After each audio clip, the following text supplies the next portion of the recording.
एक दिन उनके भरे पूरे दरबार में एक रहस्यमय तांत्रिक साधु आया। उसका शरीर दुबला था, केश बिखरे हुए थे और आंखों में अजीब सी चमक थी। उसने राजा को प्रणाम कर एक फल भेंट किया और कहा कि यह फल साधारण नहीं बल्कि वर्षों की तपस्या से सिद्ध किया गया है। राजा ने बिना प्रश्न किए उसे स्वीकार किया और राजभंडार में रखवा दिया। इसके बाद वह साधु प्रतिदिन दरबार में आने लगा और हर दिन वही फल राजा को देता रहा। यह क्रम कई वर्षों तक चलता रहा, पर राजा ने कभी उस फल को खोलकर देखने की आवश्यकता नहीं समझी, क्योंकि उनका विश्वास अडिग था।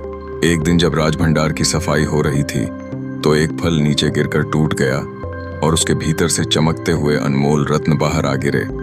तब राजा को आभास हुआ कि साधु की भेंट साधारण नहीं थी और उसके पीछे कोई गूढ़ उद्देश्य छिपा है।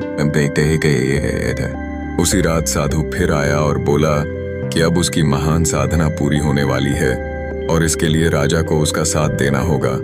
साधना की शर्तें कठिन थीं, पर राजा ने बिना हिचक वचन दे दिया। साधु ने राजा को श्मशान जाने को कहा, जहां एक पुराने बरगद के पेड़ पर एक वेताल उल्टा लटका हुआ था। राजा को उसे अपने कंधे पर उठाकर लाना था और रास्ते में चाहे कुछ भी हो जाए, वेताल की किसी भी बात का उत्तर नहीं देना था। यदि राजा बोले तो वेताल तुरंत वापस उसी पेड़ पर लौट जाएगा। राजा विक्रमादित्य ने तलवार धारण की और अकेले ही श्मशान की ओर चल पड़े। श्मशान का वातावरण अत्यंत भयावह था। चारों ओर गहरा अंधकार, सन्नाटा, टूटी चिताएं, बिखरे कंकाल, सियारों की आवाजें और रहस्यमय सायों की हलचल थी। पर राजा का मन तनिक भी विचलित नहीं हुआ। उन्होंने निर्भीक होकर वेताल को पेड़ से उतारा और अपने कंधे पर डालकर चल पड़े। कुछ दूर चलते ही वेताल ठहाका मारकर हंसा और राजा के कानों में एक कहानी सुनाने लगा। उसने कहा कि किसी राज्य में 3 ब्राह्मण मित्र रहते थे। तीनों अत्यंत विद्वान थे, लेकिन गरीबी से त्रस्त थे। उन्होंने निश्चय किया कि अपनी विद्या के बल पर धन अर्जित करेंगे और यात्रा पर निकल पड़े। जंगल से गुजरते समय उन्हें एक मरा हुआ शेर मिला। पहले ब्राह्मण ने अपनी विद्या से शेर की बिखरी हड्डियों को जोड़ दिया। दूसरे ब्राह्मण ने उसमें मांस और चमड़ी भर दी। तीसरा ब्राह्मण अपने ज्ञान के अहंकार में बोला कि अब वह उसमें प्राण डाल देगा। तभी वहां से गुजर रहे एक बुद्धिमान व्यक्ति ने उन्हें चेतावनी दी कि ऐसा मत करो, जीवित होते ही शेर तुम्हें मार डालेगा। परंतु तीनों ब्राह्मणों ने उसकी बात को अपमान समझकर अनसुना कर दिया। बुद्धिमान व्यक्ति अपनी जान बचाने के लिए पास के पेड़ पर चढ़ गया।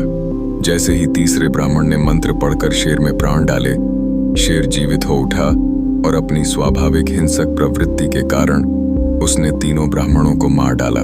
कहानी समाप्त होते ही वेताल ने प्रश्न किया कि बताओ राजा, उन तीनों में सबसे बड़ा मूर्ख कौन था?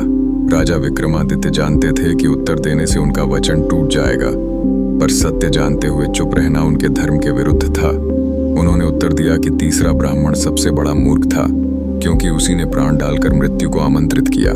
यह सुनते ही वेताल जोर से हंसा और बोला कि राजा ने शर्त तोड़ दी है, और यह कहकर वह राजा के कंधे से उतरकर आकाश में उड़ता हुआ वापस उसी बरगद के पेड़ पर जा लटका। राजा विक्रमादित्य को न क्रोध आया न निराशा। उन्होंने निश्चय किया कि चाहे वेताल 100 बार भी भागे, वे अपने वचन और कर्तव्य से पीछे नहीं हटेंगे। इसके बाद राजा फिर से वेताल को पकड़ने श्मशान पहुंचे और दोबारा कंधे पर उठाकर चल पड़े। इस बार भी वेताल ने दूसरी कहानी सुनाई। उसने कहा कि एक नगर में एक अत्यंत सुंदर स्त्री रहती थी, जिसके 3 पति थे। पहला उसका वैवाहिक पति था, दूसरा उसका प्रेमी था और तीसरा उसका रक्षक था, जिसने उसकी जान बचाई थी।